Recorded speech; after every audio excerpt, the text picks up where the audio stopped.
Good afternoon, guys. Just got back in from working outside and kind of windy, but not bad. Anyway, so for those of you who live up in the Worcester area and you need your car, truck, Mini Cooper worked on, head to Greasy's Garage, ask for Pete. They can fix anything you got. That's Greasy's Garage. And he always carries Bears products.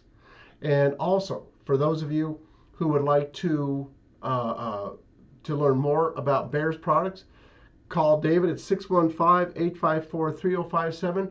Learn how you can get between 4 and 5.5 miles per gallon better and more power in a smoother running engine, which means it can last you years longer.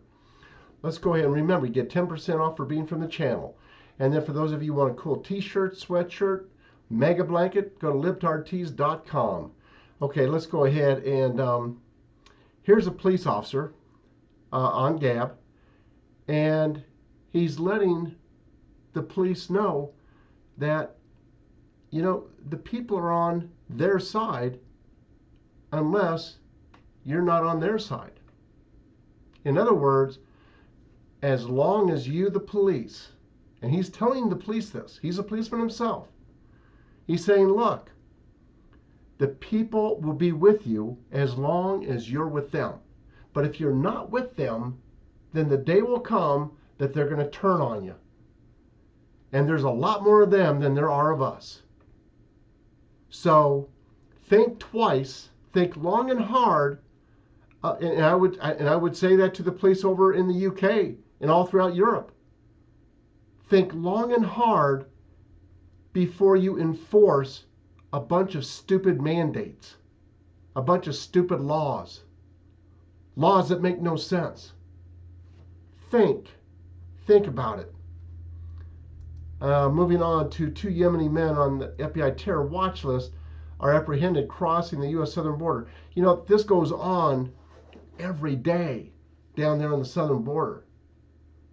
I can only imagine what happens at the northern border. I don't know if it's as bad up there or not. It probably isn't. But it just tells you how many dangerous people come into this country every single day. And then footage shows a shootout between South Carolina police and child sex crimes fugitive. You know, look, what the police have to deal with every day is absolutely phenomenal. Truly phenomenal. And when you watch these shootouts, when you watch when they stop somebody, just a traffic ticket or something, just stop them. It's insane as to what happens. And then this, Texas brothers murder their family and then kill themselves in chilling social media suicide pact. And it says a social media suicide letter from these 2 disturbed brothers is very chilling. And it says a family of 6 is now dead, and they were murdered by 2 of their closest family members who documented the killings online. 2 young brothers, ages 19 and 20, who suffered from clinical depression, couldn't take it anymore and decided to kill themselves. But they didn't want their family to suffer after they committed suicide. So they decided to murder all of them as well. And they documented their murder-suicide spree online. Wow. I mean, oh my word. You can, if you want to read the whole thing, it's on WayneDupree.com. I mean, it's just, every day when I read stuff like this, it just rips me up to know that people are so messed up out there.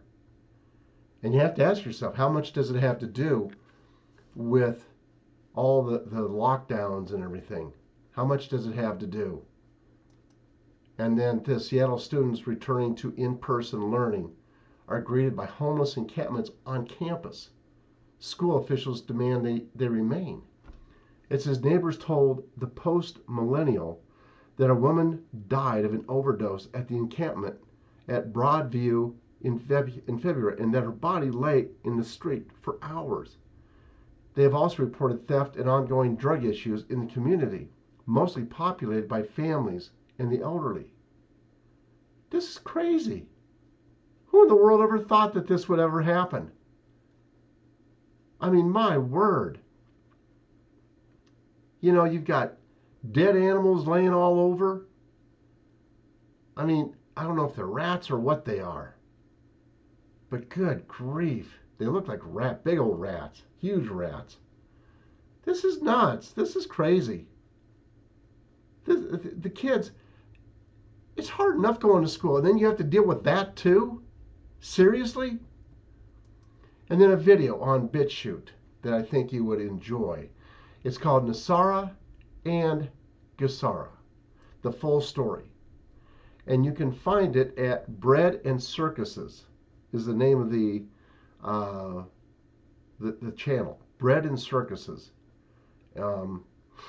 Anyway, yeah, it's good. It's only like 12 minutes, 15 minutes long, and gives a pretty good description of what's going to be happening, and pretty soon, I do believe. And then let's go to Breitbart here. So Doug Collins, Major League Baseball should apologize to Georgians for falling for Abrams' bullying tactics. Well, they should apologize for a whole lot more than that. But, you know, my attitude is this. These people, if they're trying to ruin the professional sports, okay, fine, let them do it. People are getting fed up more and more every day with all this political correctness and all this. I mean, people don't watch sports to learn about politics or to have politics put in front. No, they watch sports to get away from everything. That's their go-to place to get away from all the crap, in the world. And then Tom Cotton, slanderous claims from Democrats about the voter ID laws. And here's the crazy part. You know who they're making angry the most? The blacks. There's like 70% of the blacks that are all for voter ID. And the GOP slammed Major League Baseball for relocating AASG to less black Denver. Less black? Way less black. Shannon Sharp, so proud of the Major League Baseball for punishing Georgia. Shannon, pull your head out, son. Pull it out. Good grief, guy. What is wrong with you? They're not punishing Georgia. They're punishing themselves. They're destroying the sport. And oh, by the way, your NFL, that's getting destroyed too, in case you hadn't noticed. Yeah, people actually, there's like cardboard cutouts for people in the stands. Seriously, Shannon? Good grief. And then, how much are you getting paid to push this crap, Shannon?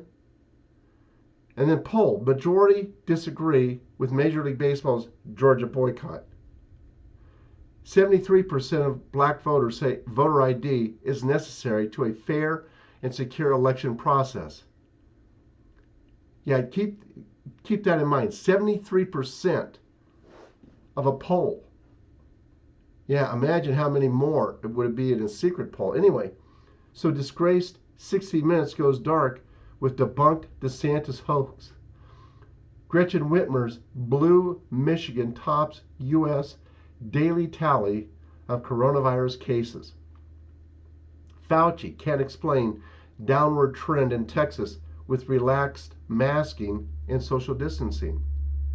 Feds open 2 more unaccompanied migrant child detention centers in West Texas.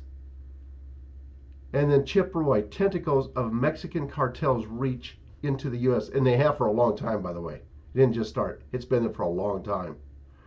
Trump was trying hard to get him out. And he was being pretty successful. And then as Russia fortifies Ukraine border, John Kerry talks climate with Russian foreign minister. Oh yeah, I can imagine. That's a real good conversation. The Russians like, dude, what is wrong with you? How many drugs have you done? Putin signs law allowing him to stay in power until 2036. That'd be like us with Trump. It'd be fine with us. Facebook user data leak. included Mark Zuckerberg's personal details. So what? What are you going to do with them? You're not going to touch. He's got security out the wazoo on all of his accounts. Apple's revenue will grow thanks to deal with Google to control the internet. You can't control the internet. Forget it. If they were able to control everything, you know something? It, things would be a lot different today. They wouldn't be trying to censor us. If they could, if they were really in control, they wouldn't be censoring us. Morgan Freeman says, "Get the coronavirus vaccine. I'm not a doctor, but I trust science." Okay, Morgan, if you want to get it, you get it. You're free to do that. Everyone has their own choice to make. Chelsea Clinton launching podcast covering COVID-19 pandemic. Anyway, it's crazy. It's all crazy. And I'll tell you what, there's a whole lot of news articles coming out about all this stuff. People, bad things happening to people. Big Pharma will have a lot to answer for. Mark my words. And anyway, that is all for now. God bless y'all. Have a good day. Bye-bye, guys.